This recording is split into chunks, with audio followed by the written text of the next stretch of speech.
좋아요, 구독.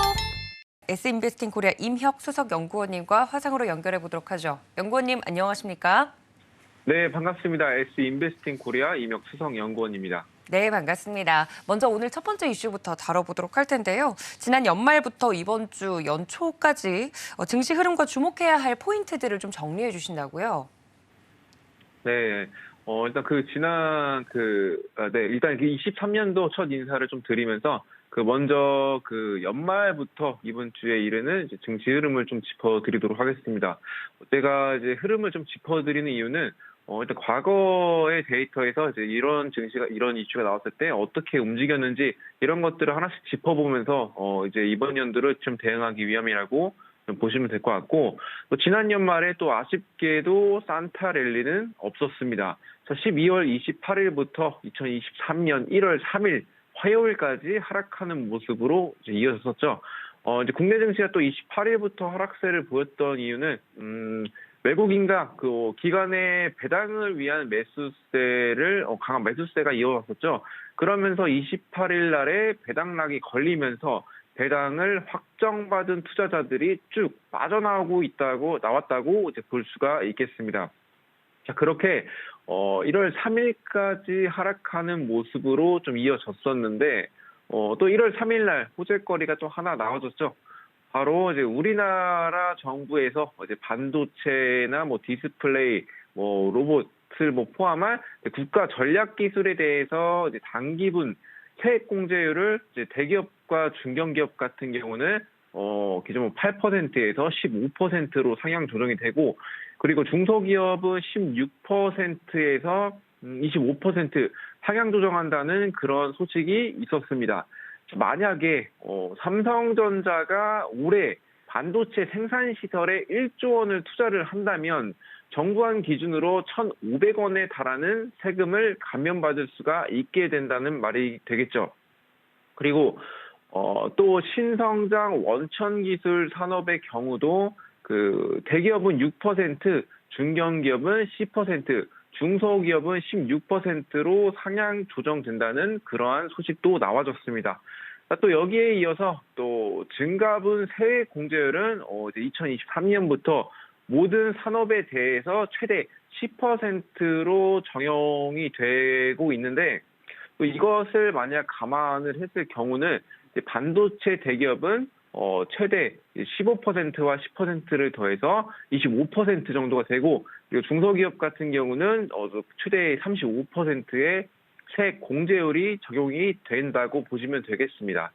자, 그래서 코스피의 경우를 좀 본다면 1월 3일 날에 이제 시장을 본다면 2% 코스피가 2% 넘게 급락하는 모습을 좀 보였음에도 불구하고, 또 이렇게 증가분 이제 세금 이제 감면에 대해서 이제 감액에 대해서 이런 소식이 나와주면서 약보합 상태로 하락폭을 굉장히 많이 축소하면서 마감이 됐습니다.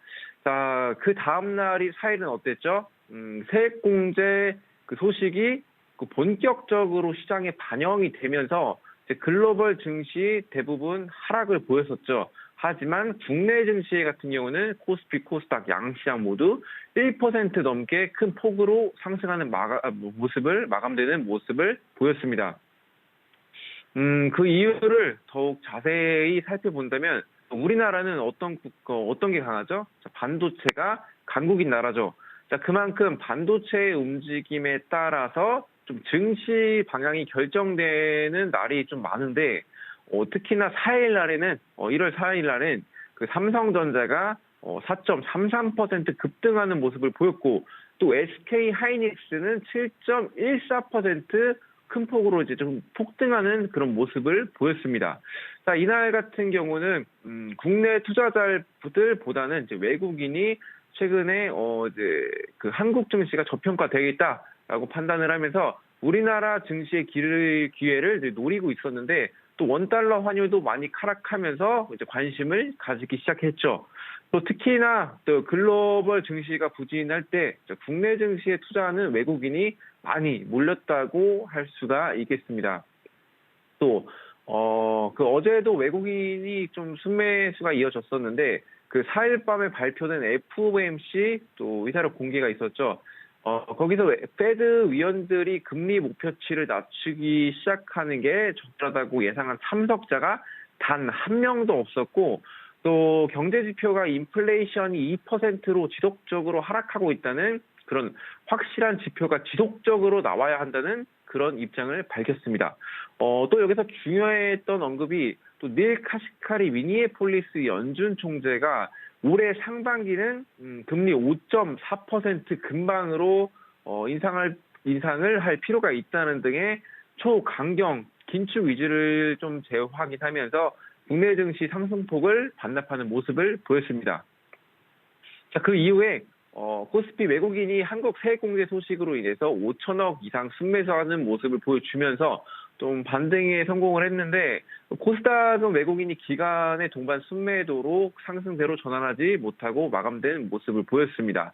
자, 이렇게 감잡기 힘든 시장 대응법이 굉장히 힘드실 텐데, 자, 여기서 중요한 포인트, 통화 정책에 대한 민감성을 드러내고 있어서 이제 그런 관련 이슈들, 통화 정책에 관한 이슈들, 그리고 뭐 패드에 관한 그 위원들의 언급들을 잘 체크를 하시고, 또 경기 침체에 시장이 민감하게 반응하느냐, 아니면 인플레이션이 민감하게 반응하느냐, 어느 곳에 장단을 맞춰야 할지 이렇게 시장 흐름을 빠르게 파악하고 대응하는 것이 이번 시장의 포인트라고 보시면 될 것 같습니다.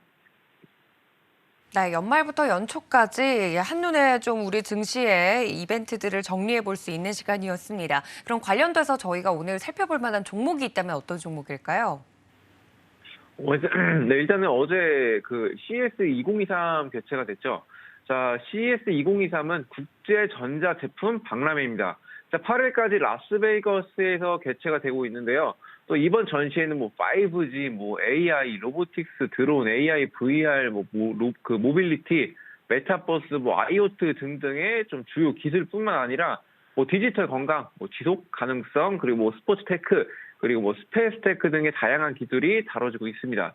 쉽게 말해서 한 해 동안 갈고 닦은 기술력을 뽐낼 수 있는 그런 좋은 기회라고 보시면 되겠는데, 여기에 삼성전자, LG전자 등을 비롯해서 빅테크, 글로벌 빅테크 기업이 뭐 아마존, 캐논, 뭐 구글, 존디어, 메르세데스 벤츠, 퀄컴, 소니, 버라이즌 등이 참석할 예정입니다. 그래서 독보적인 기술력이 있다면 이 기회에 MOU 체결, 이 소식들이 뭐 조금 쏟아져 나올 수 있다는 그런 기대감이 나와주고 있고, 자, 그래서 이번 삼성전자가 스마트 싱스 스테이션을 공개를 하면서 또 삼진이란 종목이 상한가를 기록을 했었죠. 자, 그만큼 굉장히 중요한 이벤트라고 볼 수가 있겠고, 자, 그래서 이번에 미래 먹거리 로봇 관련주를 저는 공략을 해보려고 합니다.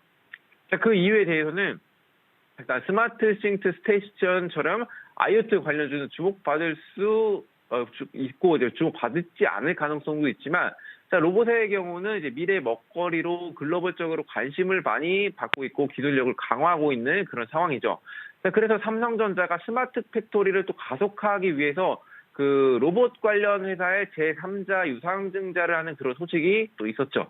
자, 이런 이유로 오늘의 공략 종목은 삼성전자가 제3자 유상증자를 한 기업, 바로 레인보우 로보틱스라는 종목인데, 자, 레인보우 로보틱스에 대해서 설명 좀 해드리자면, 국내 최초의 이족보행 로봇 튜버를 개발한 이제 카이스트 연구팀이 세운 기업입니다. 자, 올해는 보스턴 다이믹스 스팟과 경쟁할 수 있는 사족보행 로봇을 선보일 계획이라고 하고, 또 인간형 이족보행 로봇을 개발하기 위해서 핵심 부품 요소 기술을 내재화해서 보유를 하고 있습니다.